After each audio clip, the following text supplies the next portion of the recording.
Saúde a todos com a paz do Senhor, meus amados.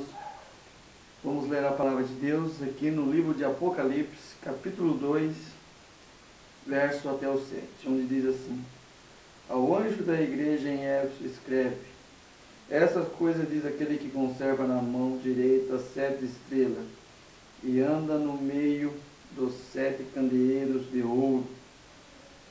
Conheço as tuas obras, tanto o teu labor como a tua perseverança, e que não podes suportar maus homens, e que puseste à prova aos que si mesmos se declaram apóstolos e não são, e achaste mentirosos.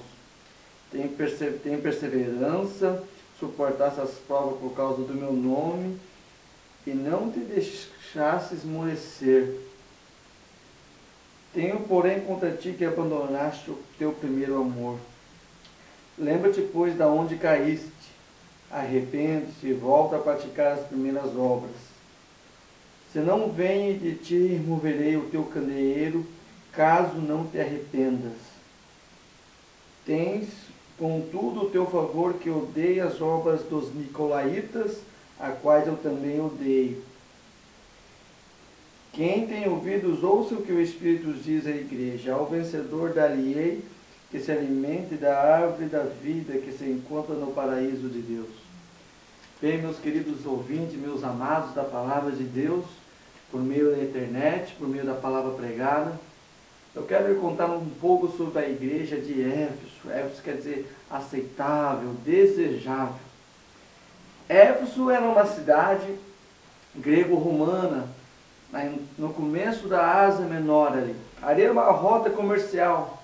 Então muitos passavam para entrar na Ásia, passavam pelaquela cidade. Aquela cidade era uma grande metrópole, em torno de 250 mil a 500 mil habitantes. Aquela cidade, ela tinha um culto, tinha uma adoração à deusa Diana, a da fertilidade, ou Artemis. Aquela cidade tinha um templo com 2.000 prostitutas que se deitavam e faziam orgias para adorar aquela deusa. Aquela cidade vivia do turismo sob as imagens daquela deusa, de prata, de madeira, e muitos lucravam com esse tipo de venda. Aquela cidade vivia em torno daquele templo que durou 220 anos para ser construído. Tinha uma estátua enorme que eles falavam que tinha caído do céu. Então aquela cidade era muito pagã, ela tinha um culto àquela deusa. E aquela cidade tinha grande filosofia, grande cultura, grande modismo, porque havia muitas pessoas, várias religiões, vários credos e muitos deuses. Mas lá chegou a palavra de Deus, chegou a promessa de Cristo, ungido de Deus, e lá se abriu uma igreja, a igreja de Éfeso. Paulo deixou Priscila e Áquila para cuidar dessa igreja.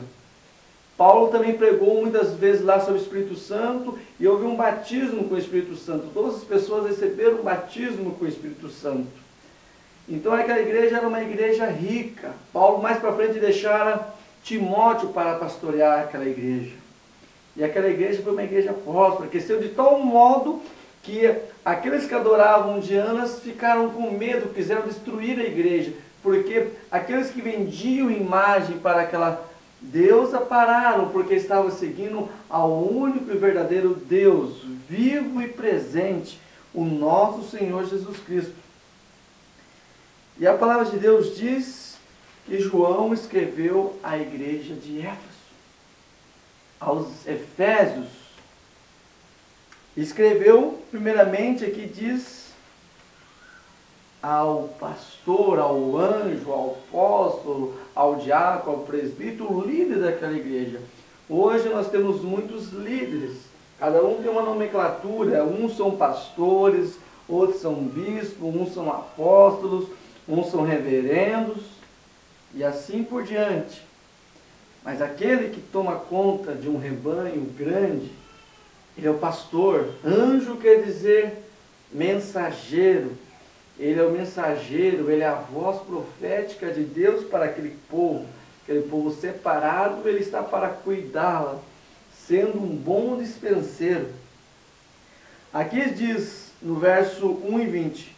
Quanto ao mistério das 7 estrelas que viste na mão direita e os 7 candeeiros, as 7 estrelas são os anjos da igreja e os candeeiros são a igreja. Então nós sabemos que as estrelas são os anjos e os castiçais, os candeeiros, é as igrejas. Então, primeiramente, essa carta aqui, ela diz aos anjos, aos líderes daquela igreja, e esses líderes, e também a igreja, em torno como o corpo de Cristo, como toda aquela congregação que professa, que vela pelo nome de Cristo, pois todo aquele que diz ser de Cristo e sendo de Cristo se torna a igreja do Senhor. A palavra igreja quer dizer eclésia, chamados para fora. Então aquela carta era para o pastor e para a igreja, para os irmãos em si, que se formavam um corpo de Cristo. E a Bíblia diz que o nosso Senhor Jesus Cristo estava no meio da igreja, no meio dos castiçais de ouro e no meio das estrelas.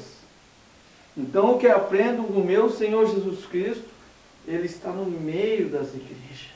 Ele está vendo tudo, Ele está lá para consolar, Ele está lá para curar, Ele se habita no meio do seu povo, Ele está no meio das 7 estrelas, está no meio dos candeeiros, dos castiçais.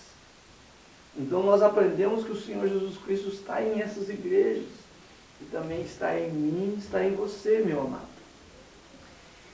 E João, quando é revelado pelo Senhor Jesus Cristo, o Amém das igrejas, o Alfa, o Ômega, aquele que morreu e ressuscitou, ele diz bem assim, o próprio Senhor Jesus Cristo falou: eu conheço as tuas obras, tanto o teu labor como a tua perseverança. Aquela igreja era boas em obras, tinha bons frutos, era uma igreja dedicada, certamente era uma igreja filantrópica, ajudava o próximo, era uma igreja que praticava a palavra de Deus em alguns requisitos, era uma igreja que ela trabalhava, era constante, ela fazia todos os trabalhos para o Senhor, na ministração do louvor, na ministração da palavra, com carinho para aqueles que entram, as novas ovelhas no aprisco. Era uma igreja de trabalho, uma igreja de labor. E era uma igreja que, se começava algum trabalho, tinha um cuidado especial com um grupo de jovens, ou com uma igreja que tinha um bom andamento, vários departamentos, era perseverante, era paciente, ela começava uma coisa e ia até o fim, mesmo que muitas vezes num trabalho da igreja não dava certo, mas ela continuava. Era uma igreja dedicada.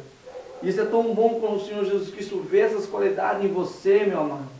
Ele conhece o teu trabalho na igreja, Ele vê o teu carinho, mesmo que você ache o que você faz na casa de Deus pequeno, o Senhor Jesus Cristo, que está no meio da igreja, que está entre os pastores, nessas grandes igrejas, nesse mundo, mas na tua igreja Ele também está, e Ele vê o teu trabalho, Ele vê o teu labor.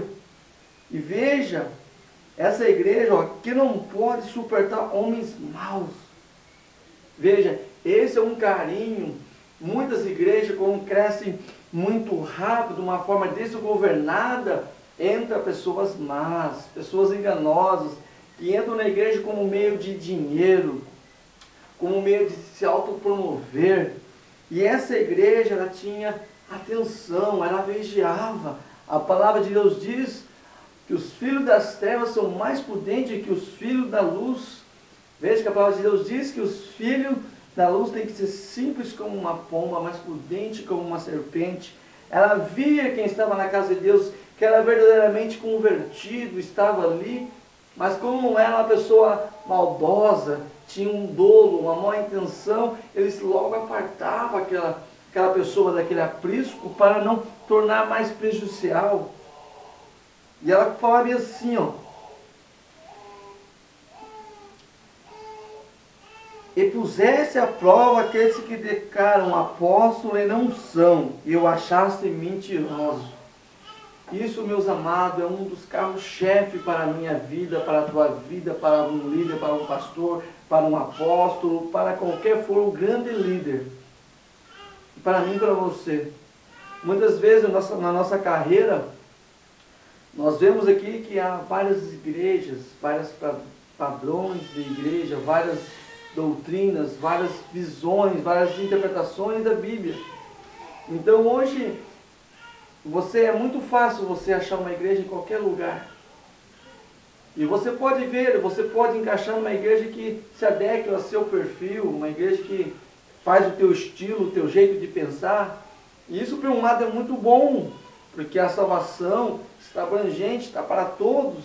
Ninguém pode dizer, olha, eu não vou seguir o Senhor Jesus Cristo porque eu sou surfista, eu tenho minha tribo, eu tenho meu... Não, existe uma igreja para surfista, eles têm um púlpito diferente, mas lá prega a palavra de Deus e glória a Deus por isso.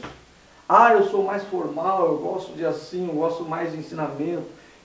Existe igreja mais formal, que tem ensinamento da palavra de Deus. Eu sou mais do reteté, eu sou o poder de Deus. Existe igreja do reteté, do poder de Deus, e você pode ser feliz lá. Mas com essa variedade também surge um problema. Muitos vêm em nome de Cristo. E aparece nesses últimos dias muitos falsos bispos, falsos pastores, falsos pregadores, falsos profetas, falsos sacerdotes.